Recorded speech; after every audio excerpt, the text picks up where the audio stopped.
आज जो सत्य तुम्हारे सामने खुलने जा रहा है, वो कोई नया ज्ञान नहीं है।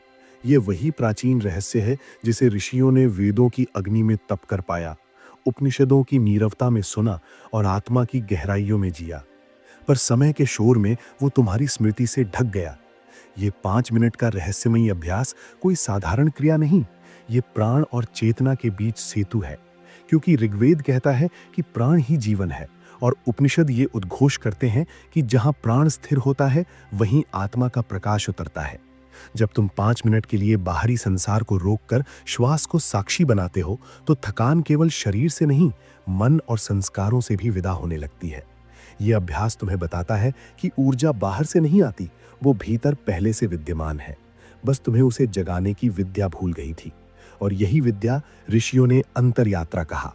जब श्वास भीतर जाती है तो जैसे ब्रह्मांड तुम में प्रवेश करता है, और जब बाहर जाती है तो अहंकार पिघलने लगता है। इस क्षण में तुम समझते हो कि तुम केवल कर्म करने वाला नहीं, कर्म को देखने वाला भी हो। और यही दृष्टा भाव आत्मा को उठाता है। क्योंकि कठोपनिषद कहता है कि जिसने स्वयं को जान लिया, उसके लिए भय और थकान दोनों मिथ्या हो जाते हैं। यह अभ्यास कोई प्रयास नहीं मांगता, ये केवल स्मरण है। स्मरण कि हर श्वास एक अवसर है, हर क्षण एक द्वार है, और जीवन की हर स्थिति, चाहे वो संघर्ष हो या शांति, आत्मिक यात्रा का ही एक चरण है। जब तुम इस रहस्य को जीने लगते हो, तब तुम परिस्थितियों से लड़ते नहीं, उनसे सीखते हो।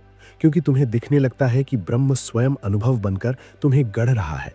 और तब थकान भी गुरु बन जाती है, ऊर्जा साधना बन जाती है, और जीवन एक निरंतर जागरण। और जब ये बोध धीरे धीरे तुम्हारे भीतर उतरने लगता है, तब तुम्हें ये भी अनुभव होता है कि 5 मिनट का ये अभ्यास केवल समय की सीमा में बंधा नहीं है, बल्कि ये तुम्हें समय के पार ले जाने की क्षमता देता है। क्योंकि मुंडकोपनिषद कहता है कि सत्य को जानने वाला क्षणों में नहीं, चेतना में जीता है। तुम्हारे भीतर जो मौन जन्म लेता है, वही वो यज्ञ कुंड है जहां पुराने संस्कार, भय और थकान भस्म होते हैं, और उनकी राख से एक नई ऊर्जा का जन्म होता है। उस क्षण तुम समझ पाते हो कि जीवन तुम्हें तोड़ने नहीं, तुम्हें गहराने आया है।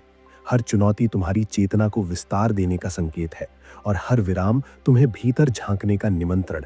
इसलिए अब तुम किसी अवस्था को अंतिम नहीं मानते, क्योंकि उपनिषदों का ये रहस्य तुम्हारे भीतर जाग चुका है कि आत्मा कभी थकती नहीं, केवल मन भूल जाता है। जब तुम इस स्मरण के साथ उठते, बैठते, चलते, रुकते हो, तब साधना और जीवन के बीच की रेखा मिट जाती है, और हर अनुभव पवित्र हो जाता है। यही वो गुप्त सत्य है जिसे ऋषियों ने शब्दों से अधिक मौन में सौंपा था। और अब जब ये तुम्हारे सामने खुला है, तो जीवन की हर स्थिति को तुम बोझ नहीं, बल्कि अवसर की तरह देखोगे। हर क्षण को आत्मिक यात्रा का एक कदम मानोगे, और तब तुम्हें कोई थका नहीं सकता, क्योंकि तुम जान चुके हो कि तुम शरीर नहीं, श्वास नहीं, बल्कि वो चेतना हो जो सबके बीच शांत, जागृत और अखंड बनी रहती है। और अब जब ये गूढ़ सत्य तुम्हारे भीतर स्पंदित होने लगे, तो एक और परत खुलती है। ये 5 मिनट का अभ्यास केवल थकान मिटाने की विधि नहीं, ये तुम्हारे भीतर छिपे उस अमर स्रोत तक पहुंचने की कुंजी है, जिसे वेदों ने ऋतम कहा और उपनिषदों ने सत्यम ज्ञानम अनंतम का नाम दिया। क्योंकि जो ऊर्जा तुम बाहर खोजते रहे, वो कभी बाहर थी ही नहीं। वो तो तुम्हारी चेतना की गहराई में वैसे ही जल रही है, जैसे अग्नि लकड़ी में छिपी रहती है। बस एक स्पर्श चाहिए, एक जागरण चाहिए, और वही स्पर्श ये अभ्यास देता है। 5 मिनट, केवल 5 मिनट, जिसमें तुम श्वास को नहीं बदलते, बल्कि श्वास के पीछे छिपे उस मौन को पहचानते हो जो तुम्हारे होने का मूल है। जैसे ही तुम ये देखने लगते हो कि सांस आती है, जाती है, और तुम हो, तुम्हारे भीतर एक दिव्य दूरी बनती है। दूरी दुख से नहीं, दूरी भ्रम से। और तभी तुम समझते हो कि थकान वास्तव में शरीर की नहीं, पहचान की है। हम थकते इसलिए हैं क्योंकि हम स्वयं को सीमित मान लेते हैं। पर उपनिषदों का रहस्य कहता है कि आत्मा सीमित नहीं, वो तो साक्षी है, वो तो आकाश है। और जब तुम 5 मिनट उस आकाश में टिक जाते हो, तो भीतर का शोर धीमा होने लगता है, चिंताएं पिघलने लगती हैं, और मन का बोझ ऐसे उतरता है जैसे किसी ने वर्षों पुराना कर्ज अचानक माफ कर दिया हो। इस अभ्यास में कोई चमत्कार बाहर नहीं होता, चमत्कार तुम्हारे भीतर होता है। क्योंकि जैसे ही तुम अपनी श्वास को श्रद्धा से देखते हो, तुम्हारे भीतर का प्राण जागता है, और प्राण के जागते ही चेतना की सुप्त ज्योति उठती है।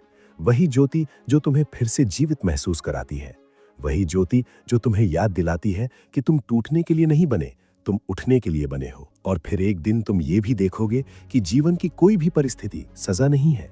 हर परिस्थिति एक दीक्षा है, हर ठहराव एक संकेत है, हर संघर्ष एक अवसर है, क्योंकि तुम्हारा जीवन कोई साधारण यात्रा नहीं, यह आत्मा का विस्तार है।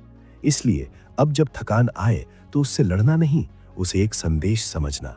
जब मन डगमगाए तो उसे एक द्वार समझना। जब जीवन कठिन लगे तो उसे अंत नहीं, एक गहरी शुरुआत समझना।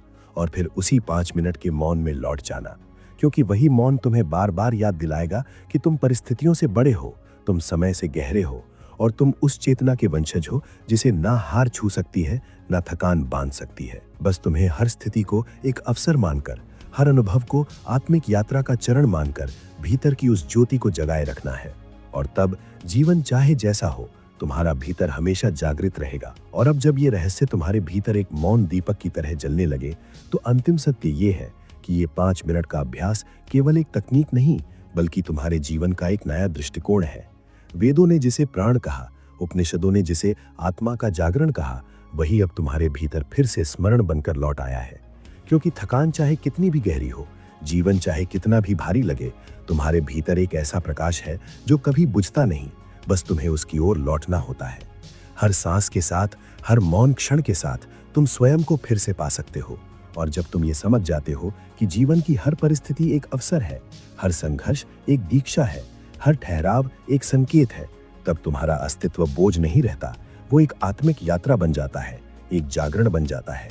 तो आज से इस रहस्य को अपने भीतर उतारो। 5 मिनट, बस 5 मिनट, और देखो कैसे ऊर्जा लौटती है, आत्मा उठती है और जीवन फिर से पवित्र लगने लगता है। अगर ये गूढ़ सत्य तुम्हारे हृदय को छू गया हो, तो इस वीडियो को अपने भीतर एक स्मरण की तरह रखो।